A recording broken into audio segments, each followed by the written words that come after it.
I am on. You know it. I'm on. Estoy on. Hi guys, I'm on. Ci sono. I'm on. Je suis on. I am on. My home. I'm on. Ich bin on. สวัสดีค่ะ ไปด้วยกันนะคะ I'm on. Estoy conectado. I'm on. Estamos on. Saya on. I'm on. Let's go. Let's be Let's be on. on.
Hello, my name is Chris White from FruitNet Media, and it's my great pleasure to welcome you to today's Asia Briefing. Asia Briefing is our series of 6 special broadcasts that we're putting together here at FruitNet to give you the lowdown on what's hot in Asia at the moment. At Asia Briefing, I'm joined down the line from our new broadcast studio here in London with my team of expert editors and analysts who live and breathe Asia every day of the year. And of course, we're joined by you, businessmen and women from across the world of fresh fruits and vegetables, people who already deal with Asia or who want to deal with Asia. So to today's Asia Briefing, and this episode is all about avocados. Avocados have been the star performer in the global fresh produce business these past several years. Suddenly, we all love avocados, and this global love affair with the avocado is a really good news story for the fresh fruit and vegetable business everywhere. It shows what happens when one of our products becomes trendy and takes the world by storm. North America and Europe have been driving this boom in demand, but Asia is also a hot market too nowadays. Many more Asians are hungry for avocados, and that's why today we're going to look at why Asia is falling in love with this product. What are the latest trends and what are the future prospects? Is Asia really the next frontier for this superfood? You don't have to be a TikTok-toting hipster to appreciate that avocados really are all the rage. In the US, where avocados are now so popular they advertise them at half-time during the Super Bowl, annual consumption has more than tripled over the past 2 decades. And in Europe too, importers are breaking sales records as fast as consumers are smashing the fruit onto their sourdough. In 2018 alone, Europeans bought 25% more avocados than they did the year before, and this trend is continuing. Countries like Mexico, Peru, Chile, and South Africa are exporting far more than they used to, while production closer to the world's major consumer markets, for example in Spain, is also increasing. But what about Asia? Already the region's second largest avocado importer, China seems like the most exciting prospect for growth. In the past 12 months, Colombia, Kenya, and the US state of California have all signed protocols to ship avocados to the country, joining the likes of Chile, Peru, and Mexico in what presents a lucrative new market. But across Asia as a whole, opportunities to sell more avocados also appear to be emerging, as an increasingly urbanized, affluent population develops its own appetite for the fruit. In today's Asia Briefing, we'll hear from those directly involved to understand whether we really are about to witness Asia's own avocado awakening.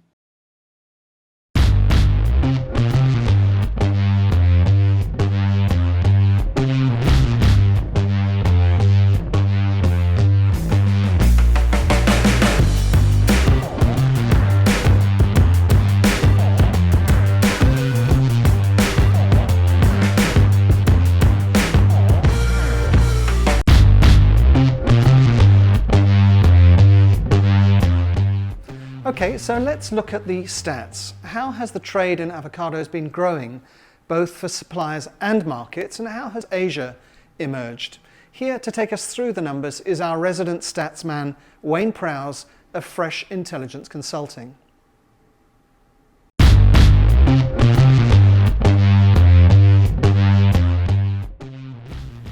Not long ago, avocados were scarce in Asia. Now, we may not see the sort of numbers going into Asia as we do into the US and into Europe. However, when you look at the trends, the trade into Asia has had similar growth, tripling the volume over the last 10 years. Japan is the largest importer with 74,000 tonnes imported last year to June 2020, although down about 5%. China imported 28,000 tonnes, mostly from Peru, Chile and Mexico, but their trade was down 38%, arguably due to the logistics as we've experienced. South Korea was down 14% to 7,900 tonnes, while Taiwan was up 15 to 1,200 tonnes, or much lower numbers. Across Southeast Asia, and we see that Thailand increased over 120% to 1,800 tonnes, mostly from New Zealand, whilst Singapore and Malaysia have held much the same. India and Indonesia remain very small players in the avocado import scene. To the suppliers now, and we see that Mexico dominates the trade into Asia and supplied 84,000 tonnes last year, mostly to Japan, but they're down about 8%, partially offset by the increased volumes from the US, which increased 45% off lower numbers. Peru and Chile are the main suppliers into China, and they certainly took a hit last year, while conversely Australia and New Zealand had quite strong growth on smaller numbers into Southeast Asia. South Africa was also up on small numbers, and Kenya was down slightly, and Spain sent 40 tonnes to Malaysia. Finally, a closer look at China, and we see that Mexico, Peru and Chile are playing out for market share in this rapidly growing market that slid for the first time last year since avocados became really hot.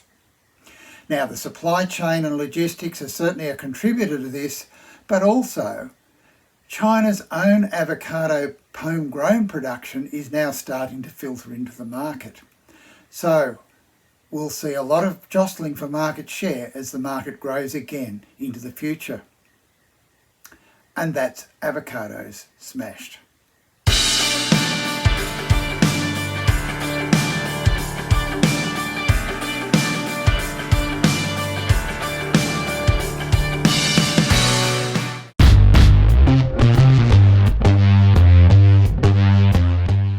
Now, here at FruitNet, we're in love with avocados too. This global avocado boom takes up a lot of space in articles and advertising alike. Fresh Focus Avocado is our annual special covering the latest trends and developments in the avocado category. And a few months ago, at the launch of this year's special, Fresh Focus Avocado 2020, my colleagues Mike Knowles and Mara Maxwell hosted our FruitNet Insights Avocado Market Update.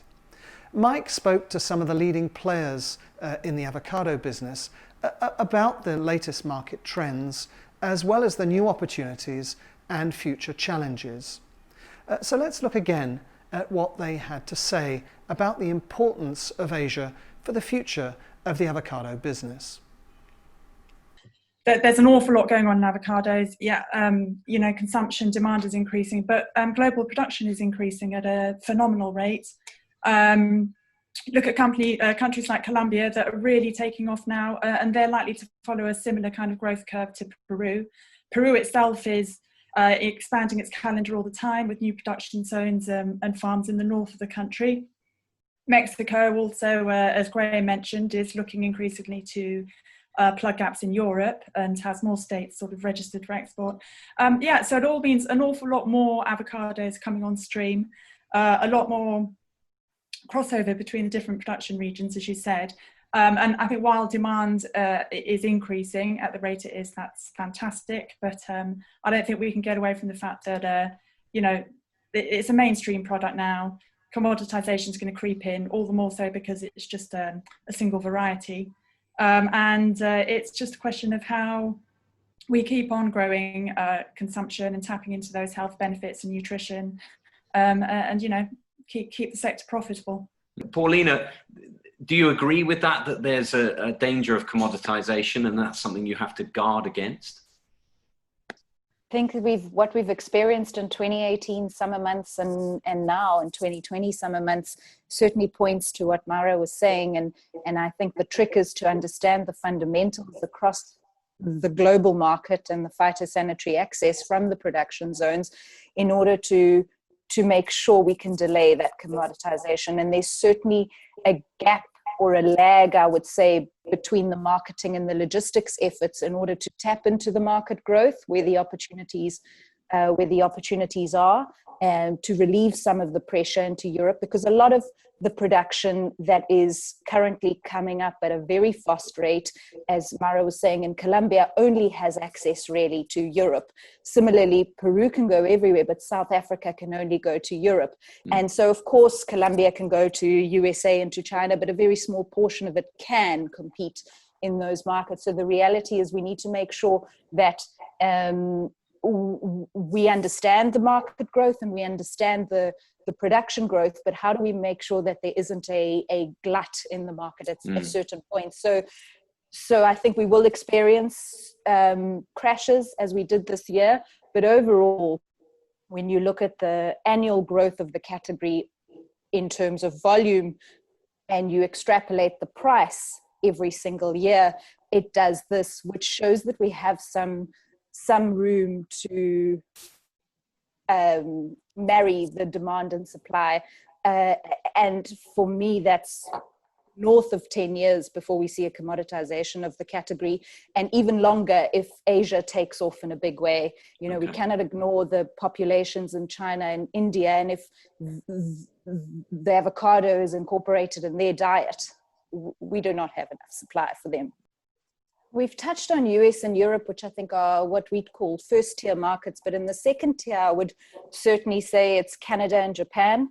And we've seen some real impressive growth after a bit of a stagnation in Japan recently. We've seen some real impressive growth with some good returns to Mexican and Peruvian growers. So that certainly is attractive for a lot of the Latin American growers who are looking for an alternative to Europe when there is a glut.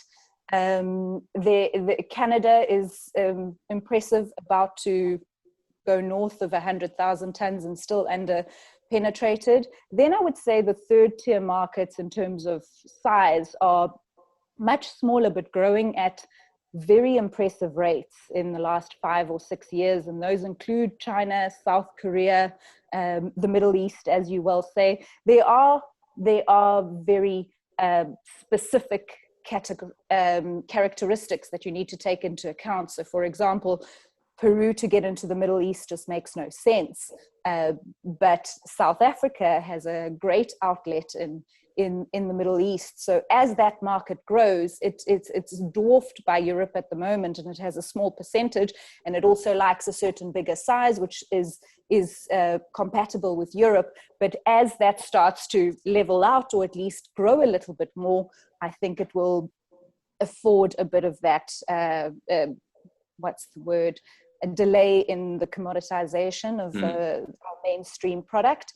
And I'd say China and the rest of the Southeast Asian countries like the smaller fruit, which isn't necessarily, and pay much higher prices for that at the moment, although it is a much smaller amount that is going to them. It does allow some relief to the growers when there is that dip and crash at the moment. So as we see that come off, if it's done properly, I think we have a good 10 plus years in the category of strong growth. In Asia, how do you explain, why are consumers looking for smaller sizes? Do you have any kind of insight into why that would be? it's difficult to grow a category when there's a lot of variety on the market, and there's a lot of different handlers with all the different variety, and even Hess looks different between Peru and Mexico, and if they're all going to. So as the market is developing, it's easier to develop it with a product that looks homogeneous, and it is more a supply chain demand than it is a consumer demand, because the consumer experience we're trying to keep, as an industry overall, we're trying to keep stable.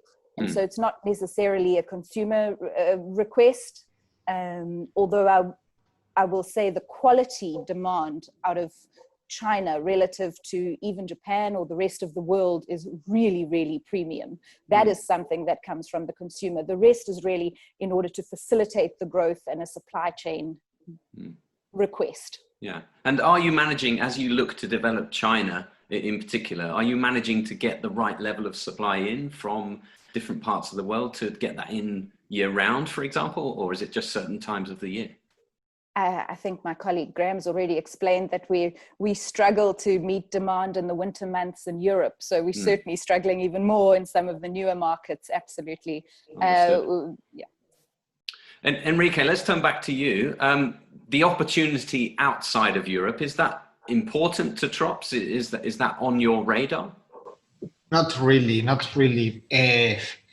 Spain and Portugal are the only countries in Europe who produce avocado. Or travel time from the tree to the consumer is very short, 2-3 days. That gives us a competitive advantage, a huge competitive advantage.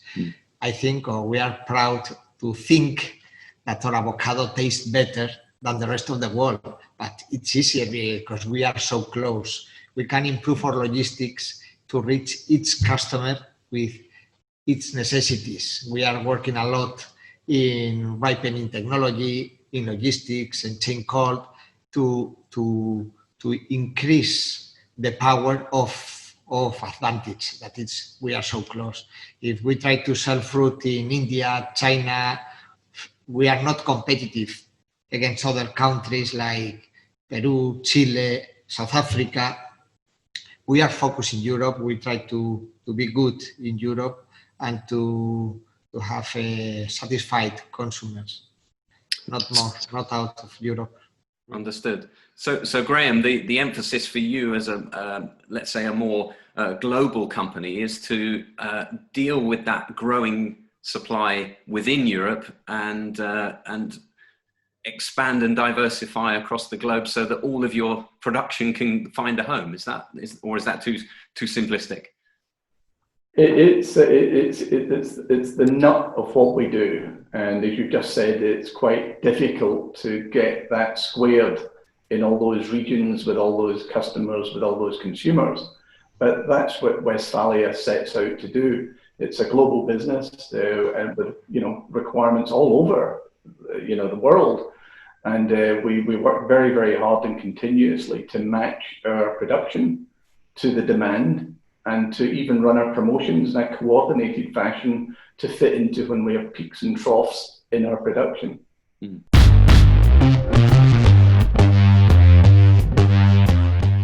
So, when it comes to supplies, Latin America is where the avocado boom is at its hottest. Around 70% of the world's avocados are now grown in Latin America. Mexico is still the world's largest producer and exporter, but it's in Peru where all the action is in avocados, and they're now in number 2 spot. And Peru has been making some big inroads in Asia in recent years. Camposol, Peru's agribusiness giant, is one of the companies leading the charge for avocados in Asia. Jose Antonio Gomez, the CEO of Camposol Trading, spoke to our Latin America editor, Maura Maxwell, about the opportunities and challenges ahead. Okay, Jose Antonio, welcome. Now, in many ways, the trajectory that Camposol has followed perfectly encapsulates Peru's own journey as a fresh produce supplier. When the company was founded in the late 1990s, it was just as Peru was emerging on the global market. And back then, asparagus was your main crop. But today the focus is very much on avocados and other high-value, healthy products such as blueberries. Tell us about how this change came about. Hi, Mara. Thank you for the interview. Yes, the company started, as you mentioned, in the late 90s, very focused on asparagus and also on the preserve business. So we were mainly selling preserved asparagus, peppers, and artichokes to mainly the Spanish and French markets. But then suddenly we discovered, that there was a trend in fresh consumption, healthy consumption. And then we start changing the product portfolio a little bit. Avocados was one of the earliest investments. So the first plantation of avocados were actually placed on early 2000. Mm-hmm. And then in the middle of the financial crisis in 2008, the company decided to make a significant investment on avocados to pretty much expand the footprint that already had ×3, because also the financial crisis affected the consumption of asparagus. And little by little, we were convinced to exit the preserve business and focus more on products that has better, trends in terms of healthiness and convenience and being, top of mind on the consumer. And that's why we heavily invested in avocados at that time. And then later on, as early as 2010, we started investing in blueberries. And now we are, currently on the same trend, but the only difference is that we want to be year round. Mm-hmm. So we're already, became a major supplier of avocados on the Peruvian window, and we also became major suppliers on the Peruvian blueberry suppliers on the Peruvian window. So now we are looking for year round. And you talk about moving into year round. Obviously, now that you're sort of transformed from just a supplier as very much a vertically integrated year-round supplier, with respect to avocados, this has meant sort of expanding your production base into Colombia, which you did 2 or 3 years ago, I believe. Can you tell us a bit more about your operation there and how you're planning to develop it in the coming years? Yeah, actually, we started looking at Colombia, I will say probably like 6 years ago. Mm-hmm. It was around 2014, our first steps into Colombia to understand the dynamics of the market, the logistics, the regulatory issues, and so on. So at the end, we decided to invest, and we have been investing a significant amount of effort and money. And right now, we're about a little bit over 2,000 hectares of planted avocados in Colombia. We also acquired two small operations of plantations that they were already producing. But basically, we have a project in Colombia that is going to start maturing little by little.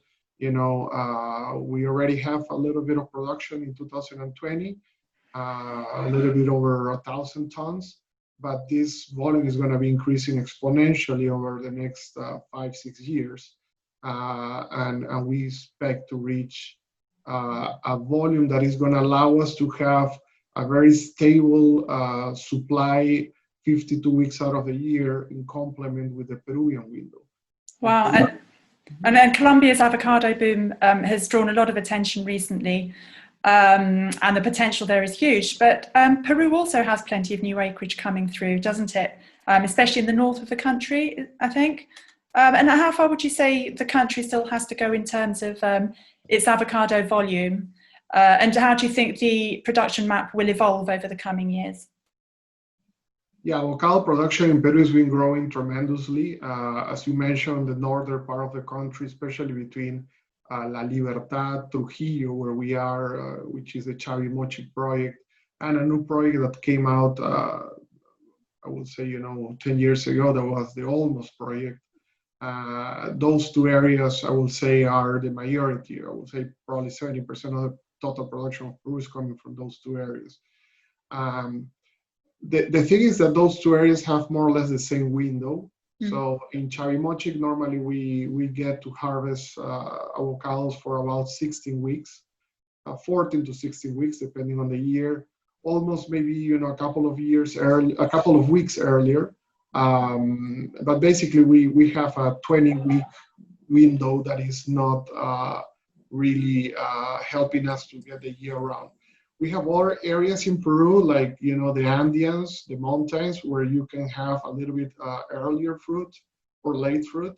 But most of those developments are small lots. There are no comparison with the large agricultural scale that we have on the coastal side in Trujillo and Olmos. So yeah, Peru is expanding. I would say Peru could eventually become a year-round source, but definitely it's going to be more skewed and more concentrated into the June, July, August period, rather than the January, February, March, or the September, October, November, December period. So Colombia is a really great complement to Peru on those shoulders where Peru has not yet have enough volume. And it's the scale of the plantings in Peru, of course, so it's one of the things that make it just such a competitive player. Now, as a company, Capital's focus has been always based on building solid commercial relationships with retailers in North America and Europe, and more recently Asia. You set up your office in Shanghai a few years ago. What's been your approach in the Chinese market, and what are the major lessons that you've learned there so far? Yeah, that's true. We have commercial platforms in the US that we opened in 2013, then also Europe that we opened in 2010. And China is our latest, distribution footprint that we opened in 2017, and we started operations in 18. We have developed a distribution network in partnership with a company that is providing us the logistic capabilities. So we do have presence in 11 distribution centers throughout China, mainly on the coastal areas of China, from Harbin down to Shanghai and Guangzhou and Shenzhen. We do distribute to big retailers there that has a strong presence. Some of them are partners with us in the US. As you may guess, the two largest in the US are also partners with us in China. And we also have we developed some relationship with new channels, like online channels, Alibaba being one of them. One of the Alibaba distribution companies select us as a strategic partners for their distribution. And we have been growing the business little by little. One of our, I would say, biggest disadvantage that we have as Campos Sol in China is the lack of year-round. So we do have a significant business in the Peruvian window, but we do not have the rest of the year, and that's what Colombia is going to bring to us. Colombia is also helping us, to build that, those 30+ weeks that we're lacking of. In China. So I would say China is a market that has a huge potential. We need to just keep increasing our presence. We have been working with different companies to market consumption of avocados in China, and it's getting there. It's getting there. We just need to be very consistent with the supply in order to really foster demand. So year-round will help you with in terms of the retailers and the distributors. But what are Chinese consumers telling you that they want in terms of how the fruit looks and how it's packaged and presented and sizes, that kind of thing? Yeah, China is a market that is I would say is in the beginning stage. Although has evolved significantly in certain patterns. Like for example, most supermarket stores, they want ready-to-eat fruit. So there's a huge trend for ripening in the Chinese market. And furthermore, there are some supermarkets that even offer, fruit that is ready to eat or ready to consume for consumption today, and on the same package, another piece that is ready to consumption, few days down the road. So they time, the ripening stages of the fruit towards, having a consumption, for the whole week. And that's something that is very new. We haven't seen that much in Europe or in the US. So the Chinese consumers are a little bit more sophisticated on that regard. That's incredible. That, I mean, it's such a new product, and then they're so much more sophisticated, as you say, than we are in terms of how and when they want to eat it already. Looking ahead, have you studied the potential of setting up your own production base within China itself? Can we expect to see Chinese grown cambisol avocados anytime soon, or is that for another day? We have explored that avenue. So we have had our team going around different areas of China. We have identified certain partners or areas where we could grow avocados. Unfortunately, the COVID crisis in 2020 have, slowed down our capacity to cross borders and to travel. And that's something that is needed in order to develop agricultural capabilities in other countries. So I wouldn't say we have, stopped, but we are, reassessing, the need and the timing of that need specifically. Now, as far as other players in China that we have met in this process, on this, evaluation process, they are growing. There are a couple of companies that they're planting in China, and that's great because having a strong domestic supply definitely will foster consumption and most likely will help the developing of the counter season. You mentioned coronavirus and the effect that it sort of slowed down made you reassess your expansion plans. Of course, coronavirus has had quite a positive effect on fruit and vegetable consumption generally so far. But as the pandemic starts exerting a heavier and heavier toll on the global economy, how do you think that will affect demand for a product like avocados as we head into 2021? Yeah, we have seen different effects on consumption. There are some products that are more exposed to channels like food service, for example, and those products have suffered the most. But there are products that they are heavily placed on the retail shelves, and some of them they have experienced actually real demand increase on that channel.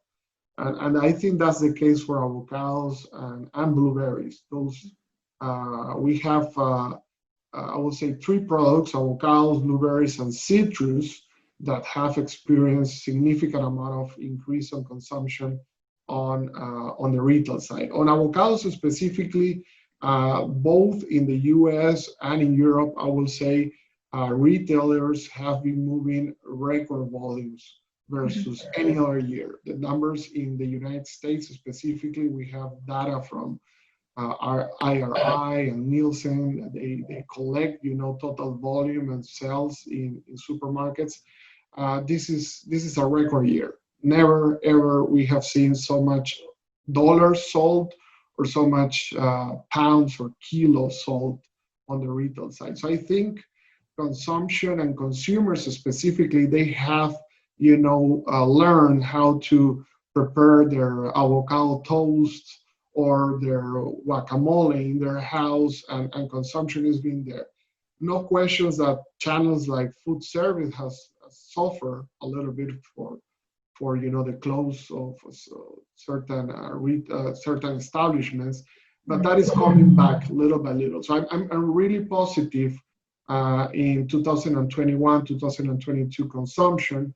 I think as the food service reopens, the retail demand that is being created is going to stick, and the comeback of the food service channel is just going to build on top of what we have seen in 2020. Wow! So you've picked 3 winners there, haven't you, with avocados, blueberries, and citrus? Yeah, that was the whole idea. Focus on healthy and convenient fresh produce. And I think the consumer has that on the top of mind. And when it comes to coronavirus, they like to consume healthy things. Absolutely, just reinforces it. Of course, we've talked a lot about the Chinese market, but Asia is much more than just China. And 2020 was actually the first full season in which Peru could export to South Korea and Thailand. So tell us a bit about your plans to develop these markets as well as others in the region. Yes, from our platform in China is helping us to facilitate conversation with other Asian countries. And we have visited actually Korea a couple of times. The Chinese team has been there, and yeah, there's a lot of planning for 2021 season. We've seen that the South Korea market is growing in consumption. They really like avocados, and I think Peru is going to have a very important role there, as well as Vietnam. I think this healthy trend is been present in Asian markets for a long time.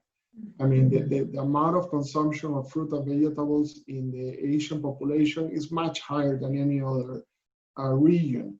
And avocados perhaps is a new commodity for them, but once they understand, that it helps, to reduce your cholesterol, helps to get good oils in your body, and it's a wonderful story that they will embrace. And I can say that because Japan already did. Japan consumption in avocados is really high, and I have no doubts that Korea is going to follow the same path, and eventually China. Gosh, so it sounds like you're going to have a very busy year ahead, and a very fruitful one at that. That's all we've got time for, I'm afraid. So thank you very much, Jose Antonio, for joining us. You're welcome, Mara. I'm really, happy to share a little bit of our plans, and hopefully 2021 comes with much greater news for everybody in the industry. Thank you.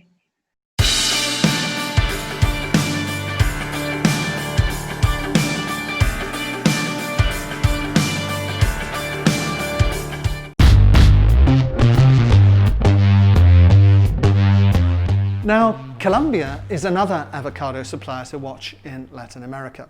Colombia has come from nowhere in the last 10 years as a grower of Hass avocados, and it's now in the top 10 exporting countries in the world. Production and exports are going to rocket in the next few years. Though most Colombian avocados are going to Europe, Asia is on the radar too. China recently opened its doors to avocados from Colombia, a really significant breakthrough. Cartama, a Colombian avocado producer, made its first shipments to China back in June. Luis Carlos, welcome to this Asia Fruit Briefing. Luis Carlos, that first shipment of Colombian avocados to China that was recently carried out marked a new chapter in Cartama's history. But let's go back to the very beginning. I understand that the company was very much a pioneer in the production of avocados in Colombia. Can you tell us how you got started? Yes, of course. Cartama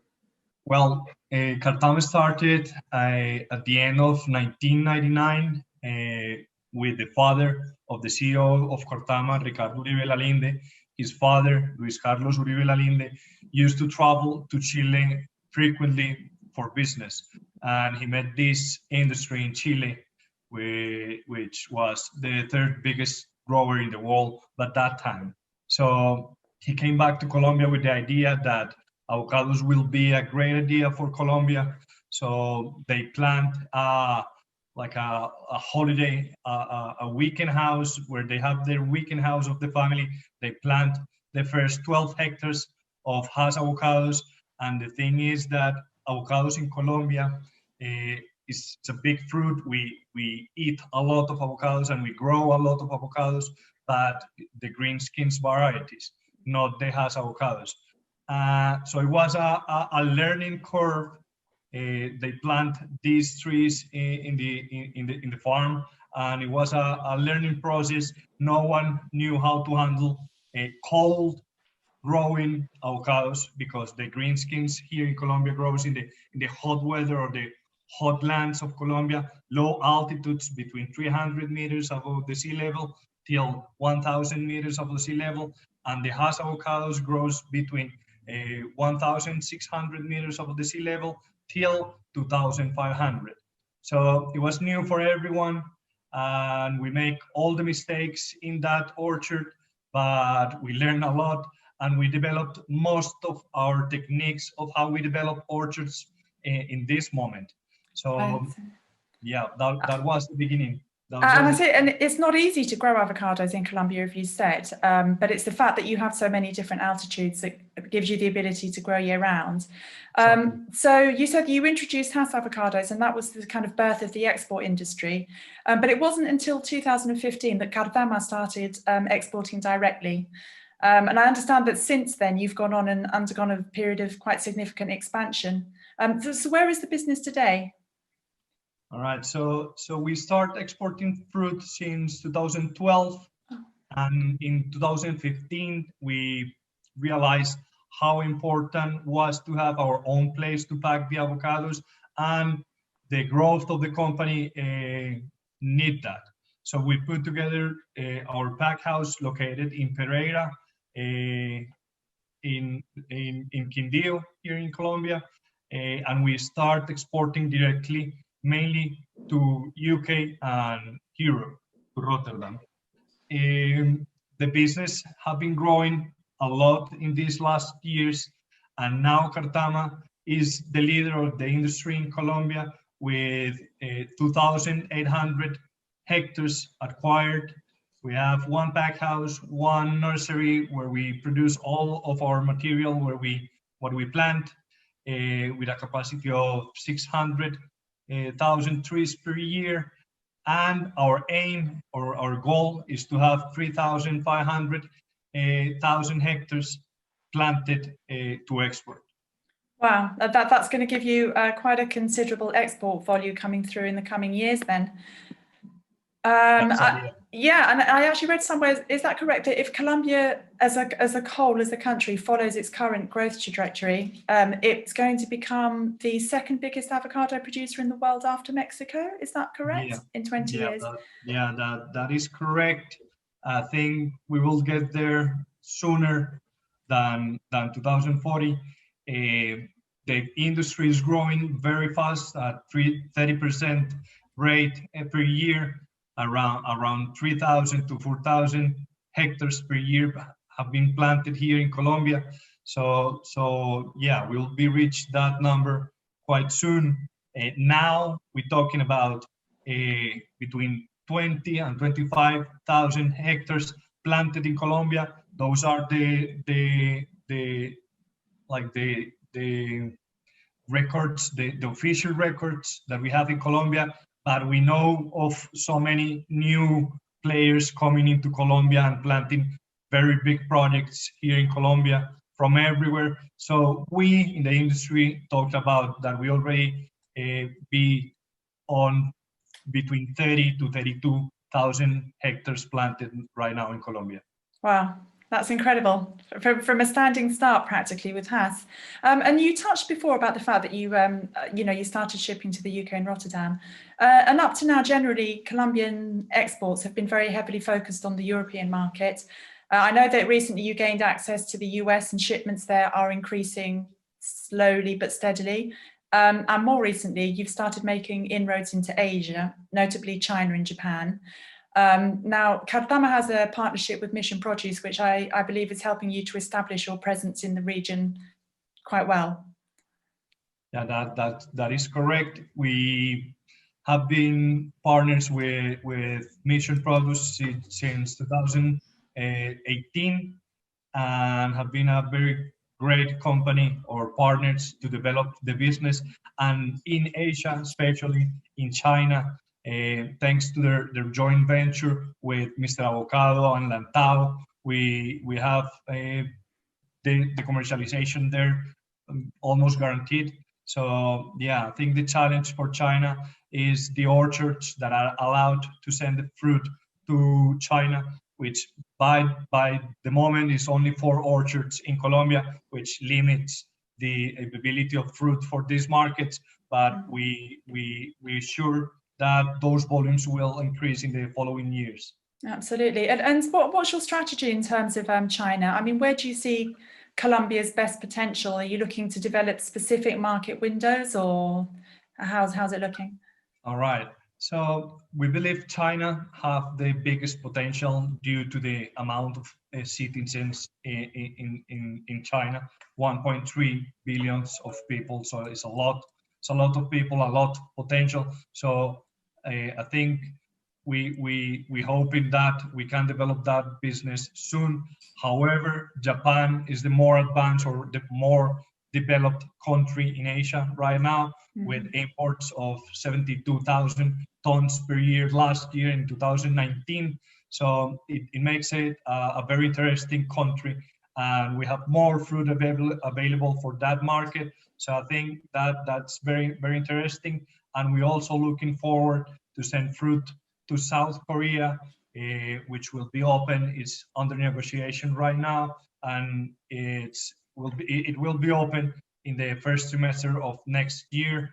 And Mission Produce also have 80% of the market in that country. So we're really looking forward to start export to South Korea as well. That's great. So the Colombian government's really getting its skates on in terms of, securing access to new markets and what have you. Make sure those markets are open before the volumes come through. Exactly. Yes, I think the government realized how important agriculture, and especially this crop, avocado, have been increasing in the last years. So it's very important to diversify it, because 90% of our fruit was going to Europe. So it's very important we have more alternatives to commercialize well that fruit. Absolutely. And we talked a bit about Colombia's potential, to grow year round. Also, the fact that the country's got a Pacific and Atlantic coast is a huge advantage logistically. But there are also many challenges about developing avocado production and exports in Colombia, aren't there? I mean, the terrain is very difficult. The logistics and the cold chain, what have you, need a lot more investment. Is that right? Yes. I think you almost covered all of our challenges, but yeah, I think one thing is that Colombia is the one truly tropical growing country, which makes it unique in the world. And it's not easy. We're still learning. We're still adjusting our practices, and we've seen a lot of investors from outside or from other countries trying to do exactly what they do in their other countries here in Colombia. And we are very sure that won't work very well for them in these conditions. So I think they will need to learn as well that here everything is different, the weather is different, the amount of water that we have per year in rains is massive. It's around between 2,000 and 3,000 millimeters per year, which is, for some of them, is crazy amounts of water. So yeah, we put a lot of attention to that, and I think the only the other challenge is the logistics. The secondary and tertiary roads in Colombia are not very well to transport the fruits from the orchards to the back house. So I think there's a lot of things to be done in that area, and we're trying to work with the government to improve those roads so we can deliver better quality to everyone. That's it. I mean, everything that shortens the supply chain is going to help. And you touched about the fact that growing avocados in a tropical climate is no easy feat at all. But I understand that actually there has been, a great improvement in terms of the consistency and quality of Colombian avocados, and that's getting better and better every year. Yeah. I think one of the points there is because we have more availability.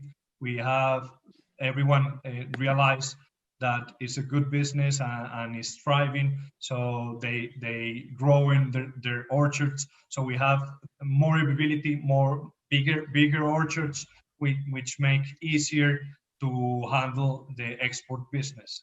Mm-hmm. Lovely. Well, Luis Carlos, that's all we've got time for today, unfortunately, but thank you very much. It's a pleasure, and thank you for inviting us.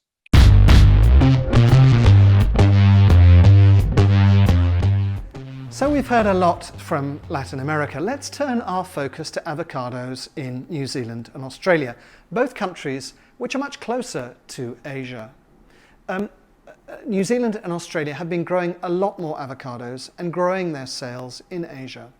And with their higher production costs, they're looking at the premium end of the market. China is also a relatively new market for avocados from New Zealand. It got access to China only a couple of years ago. The New Zealand supplier, Darling Group, wants to develop a premium positioning in China with its Jake's Avocado brand. Jacob Darling spoke to Chris Comerick of Asia Fruit about how the Darling Group is targeting China. So Jacob, thanks for joining us. Can you begin with an update on how premium avocados from New Zealand and into China have performed over the last 2 years? Yeah, no problems. So obviously market access into China is for New Zealand avocados has been relatively new, as you raised, sort of 3 years in the making.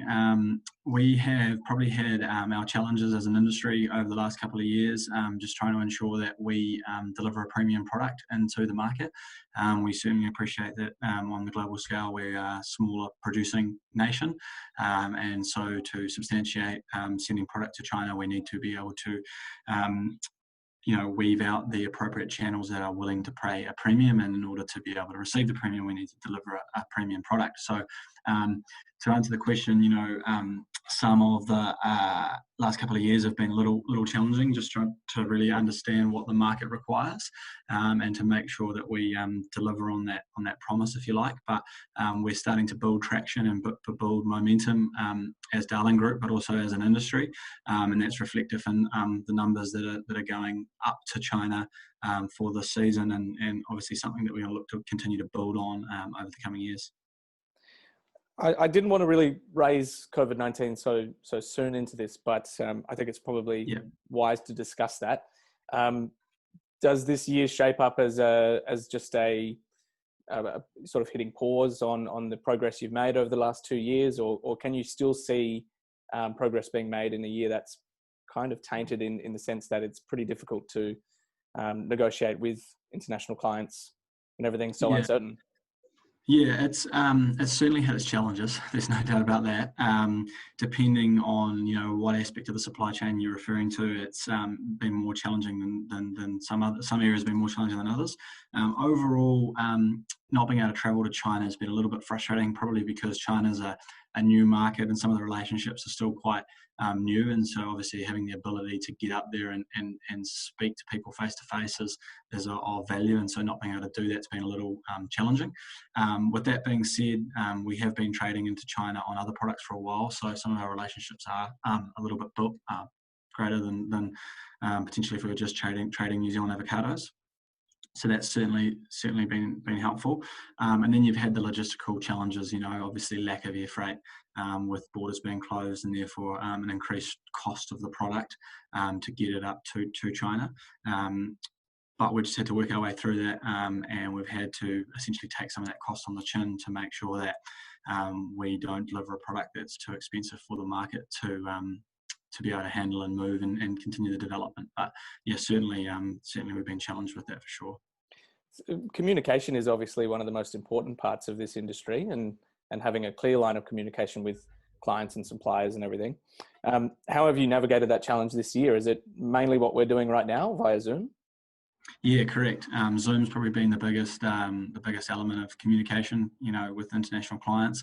Obviously, we have, the ability to give them a call whenever we need to, or WeChat or other telecommunications that we often use. But Zoom's been quite good because it's meant that you can allocate, specific time to having a meeting, and it's face to face in a virtual sense, and so you can get in, have the conversation, address what you need to address, and then sort of move forward. It's meant that your comms with them has probably been a little bit more direct. And you sort of get through the issues or things that need to be discussed more efficiently, which has been good. So harvest is getting underway for New Zealand this month, is it? Yeah, we've technically started in about August. So we're probably about 25 to 30% of the way through the season.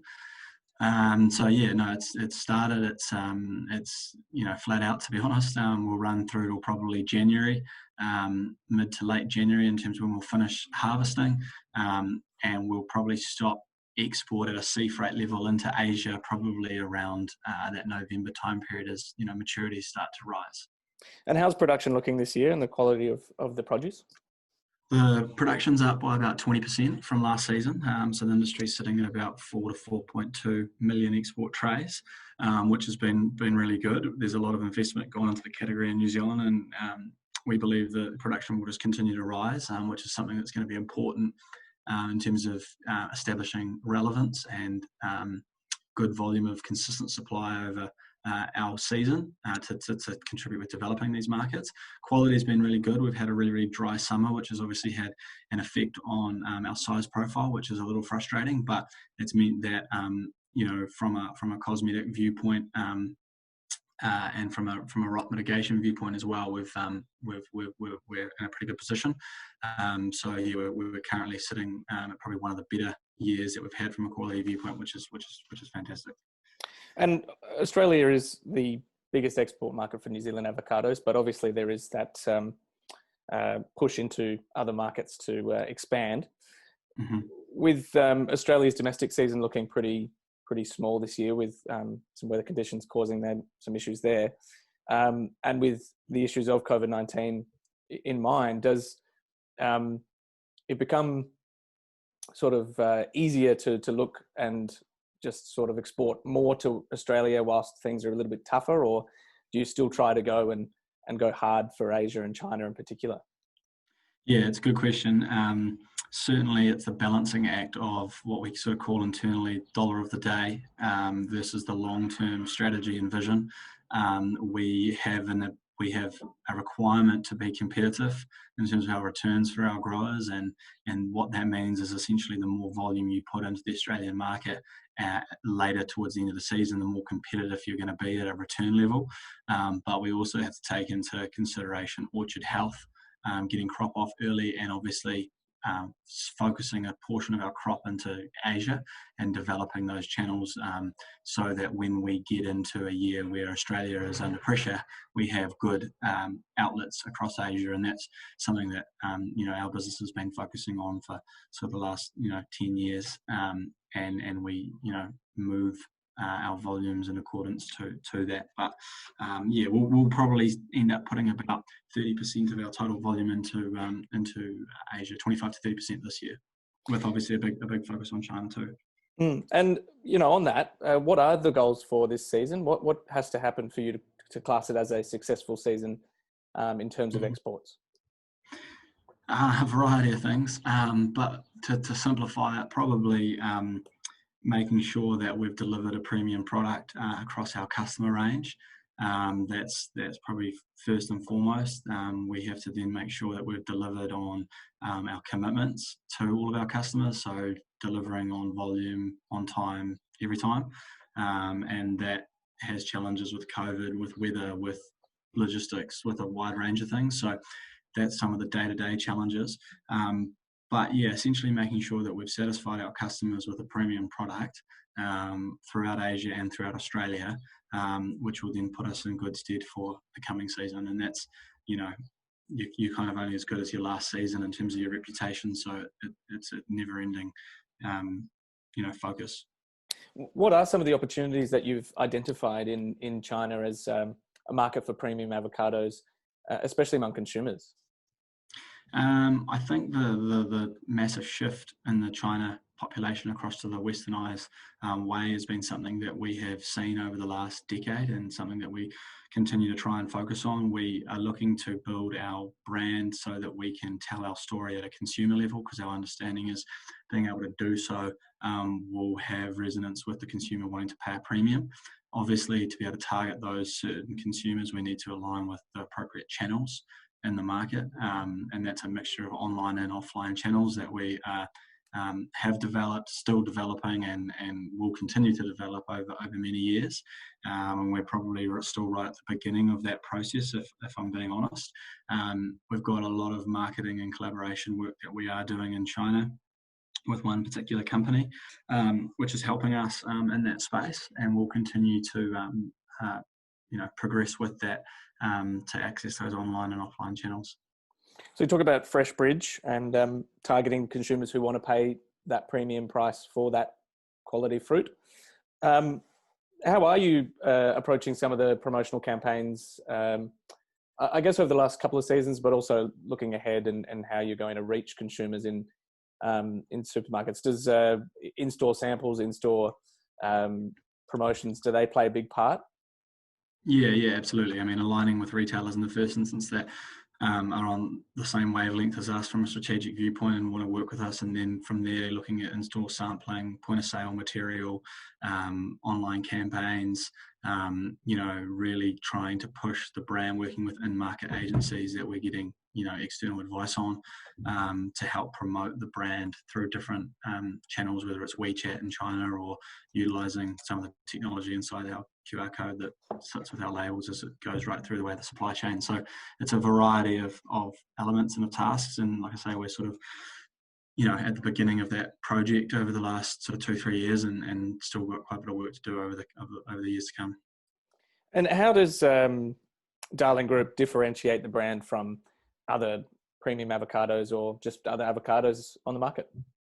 Yeah, so we focus on a couple of key points. One's our 12-month supply strategy. So we feel that making sure that obviously we're a New Zealand avocado grower in the first instance, and we have specific health qualities in our New Zealand season like folate and B6 that allow us to, command a premium for the product.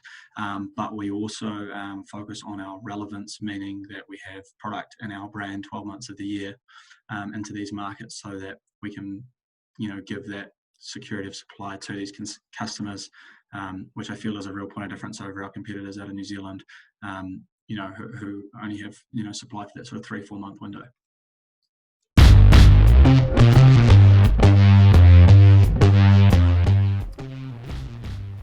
Japan may be the largest importer of avocados in Asia, but China is the real hotspot nowadays.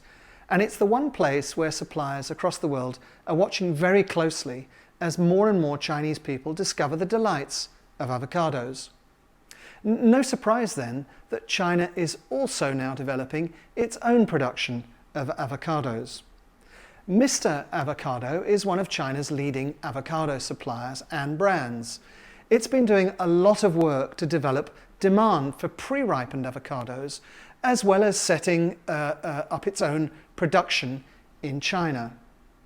Our Asia Fruit China team visited Mr. Avocado in Shanghai to hear what they had to say about the future for avocados in China.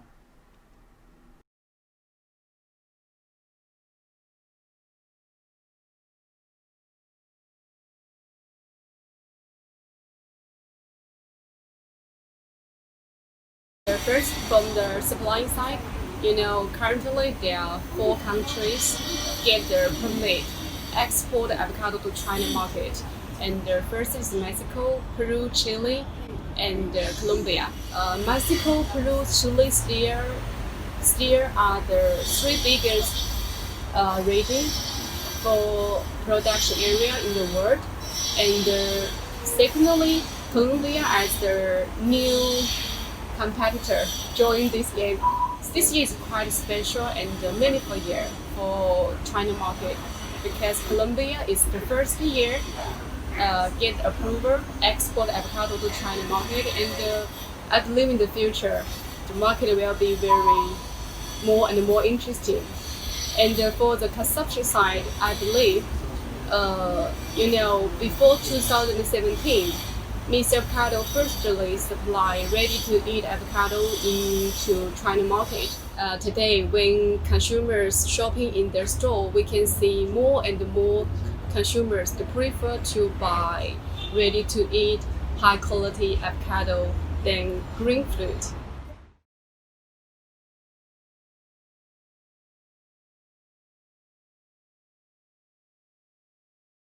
And from my personal point of view, I think it's not fully recovered yet. And there are two reasons, I think. And first, 2019 production area, the crop, reduced by about 40%. This is the first reason. And the second, after 2018, this is a special and a tough time for the importer. The market and the importer became more rational about avocado. But there are very important information I would like to share with you. In the past several years, avocado have always been sold in green food. In 2019, even though avocado dipped a little bit compared with 2018, but our ready-to-eat avocado, our sales increased by 65%. For us, we are very exciting and very happy to see this number. So I believe in the future, more and more consumers still prefer to buy ready-to-eat avocado when they're shopping in the store.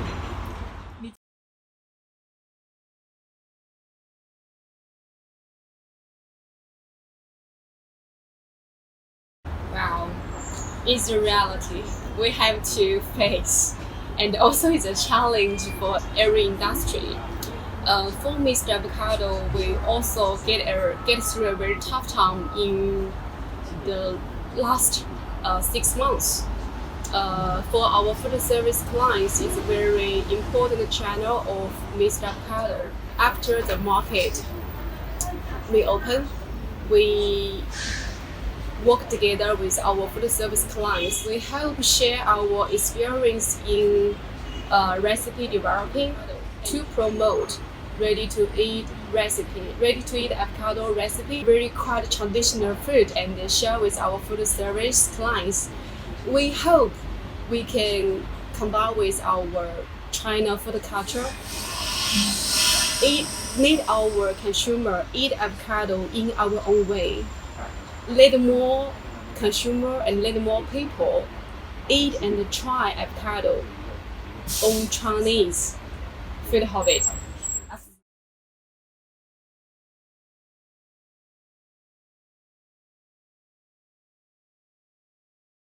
I have 4 first-tier cities: Beijing, Shanghai, Guangzhou, Shenzhen. These 4 cities population account for 75 million people. I believe these 4 cities still have a lot of potential to educate people eat avocado. And so I believe in the future, these 4 cities still be the market we will focus on. And secondly, I believe, our China just public 10 new tier cities. So I believe this will be the new potential market for avocado growing in the future. From a personal point of view, I believe healthy and food safety will be the 2 key messages people will care about. Our team are put a lot of attention on healthy and food safety to promote avocado nutrition and avocado health way, how to eat, how to cook. We want in the future not only provide high quality avocado to consumer, we want to educate people eat avocado in health way.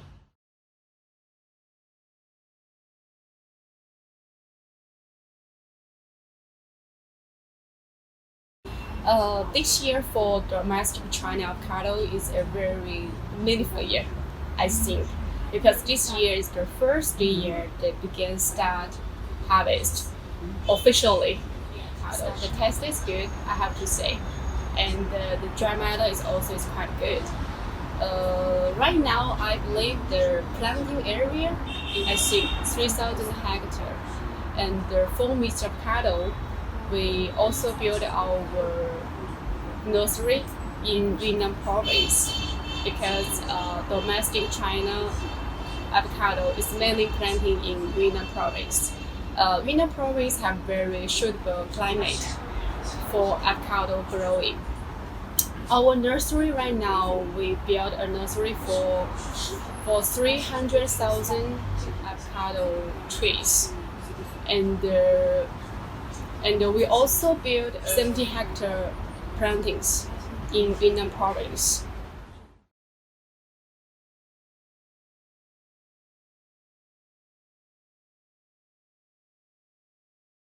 For supplying and the demand, I believe in the next few years, with no doubt, of course, both of them will keep growing. Supply depends how many fruits hang on the tree, and the demand is about how do we do market education, how do we care about consumer experience. It's a quite big topic, but for everyone, not only for Mr. Avocado, every people who involved in this industry should hand together and work together to make our industry get better and better, and supply our consumers high quality avocado, and to build our industry standard and rule regulation to make this industry and this market get better. So I believe in the future, China market will keep growing.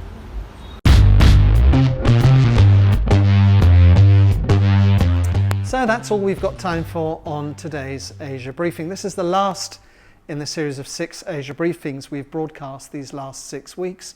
You can find them all to view again on YouTube or via the platform and our various websites. Now, the next event, of course, is Asia Fruit Congress taking place on the 17th of November, and then, of course, the big event, Asia Fruit Logistica from the 18th to the 20th of November. There's still time to register, so please do, and look forward to seeing you then. Thank you so much for joining us today, and see you again soon. Bye-bye.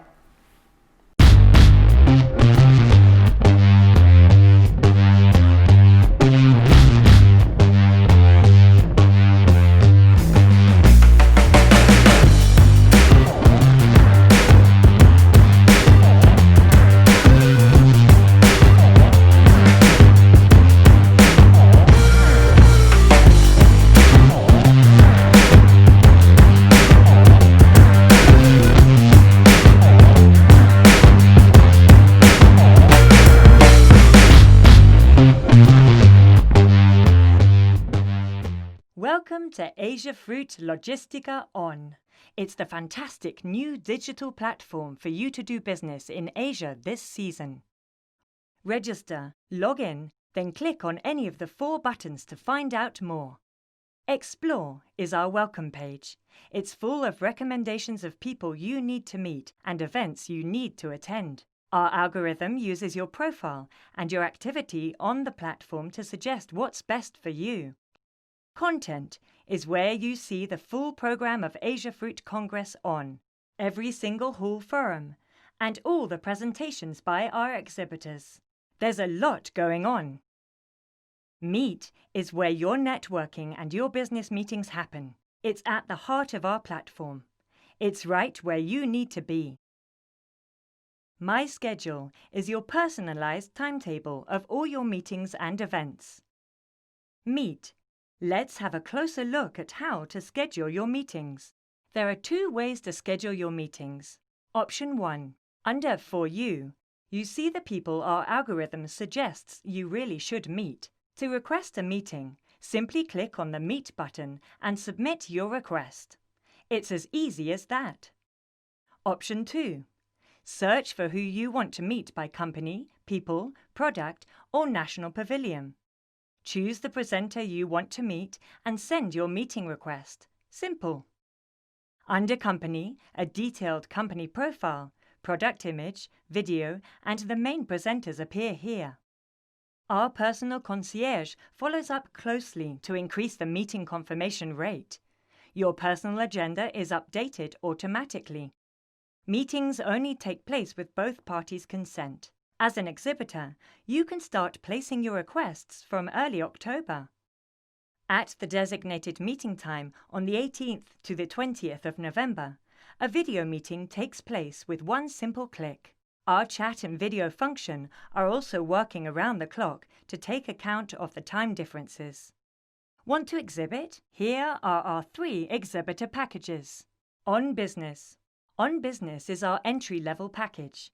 It includes 3 media products with either video and product images.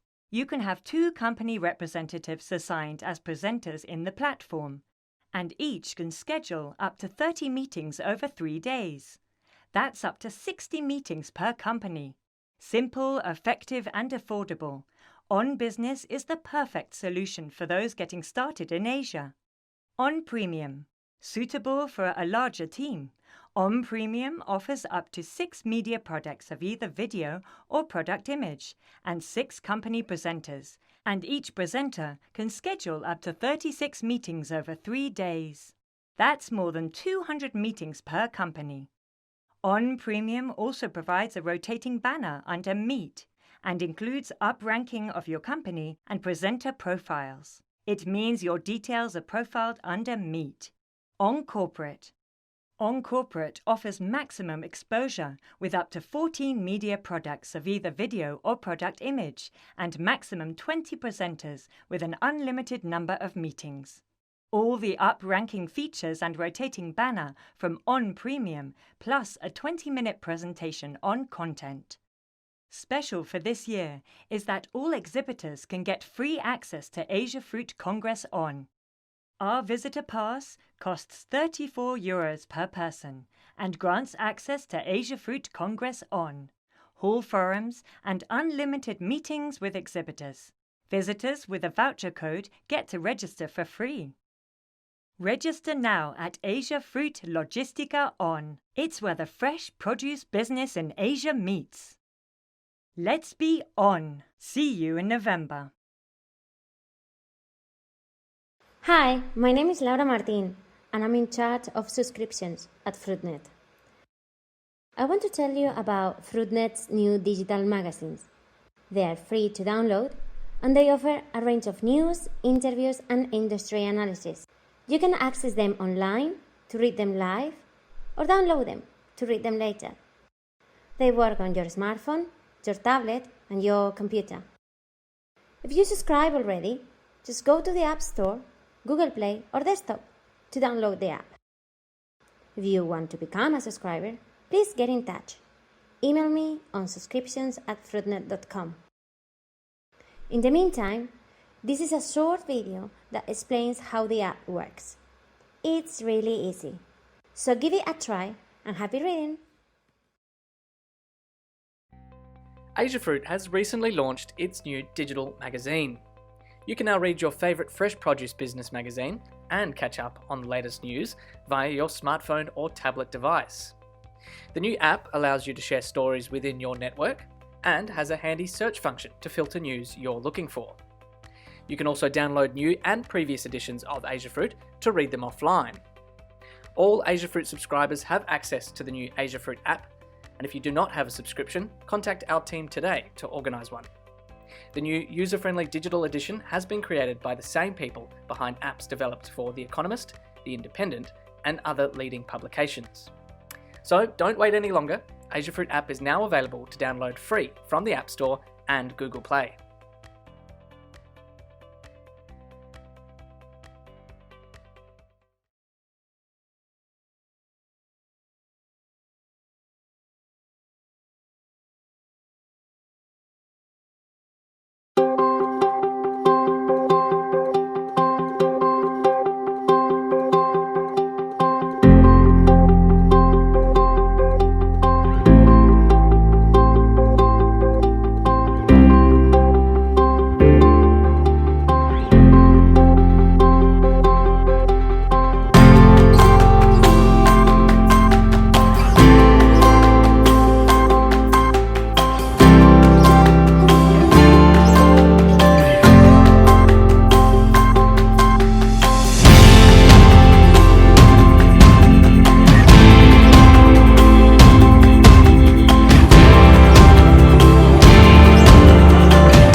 All the way through the supply chain, we are committed to flavor. From the orchard to the packing house to the ripening rooms, we have a great tasting pear for retailers. Oh, perfect. At the start of the season, there's requirements as far as how we prune the trees, how we water the orchards, how we thin the different varieties, and then of course, how we handle the fruit during harvest time. These pears have the best treatment that we can provide for them. A pear has a unique texture and taste. This is an Anjou pear. When I slice into it, it's soft texture, it's buttery, super juicy, and really flavorful. That is a good pear. That's awesome. A ripe Anjou pear is the new pear variety. We are committed to flavor. Are you?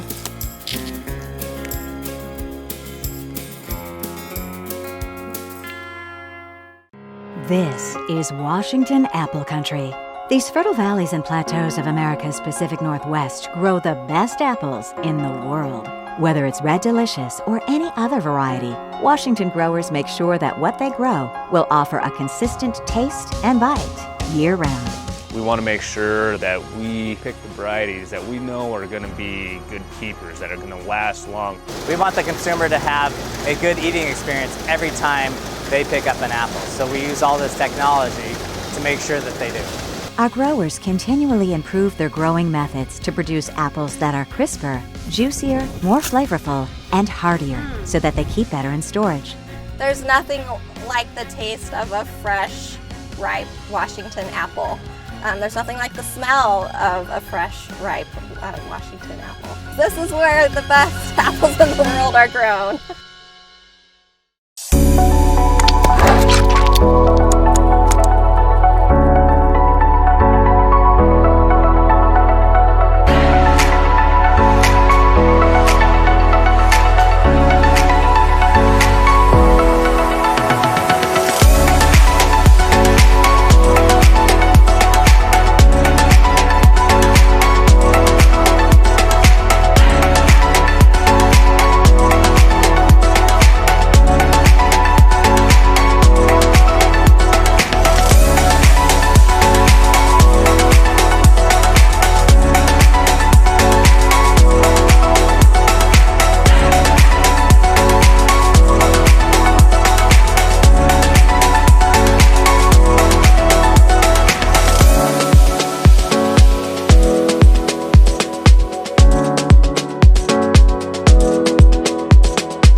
This is a story about dedication, about respect for nature and for people, about colleagues, partners, entrepreneurial spirit, seeds and vegetables.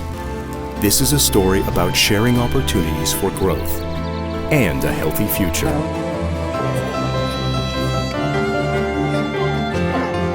Growth forms the basis of life. Growth is in our genes. It creates chances, opens up worlds, new requirements, new tastes, new consumers. But growth brings challenges too. Or are they opportunities? Healthy growth is linked to sharing expertise, knowledge, and inspiration, sharing a passion for Mother Nature and all she produces, sharing the future.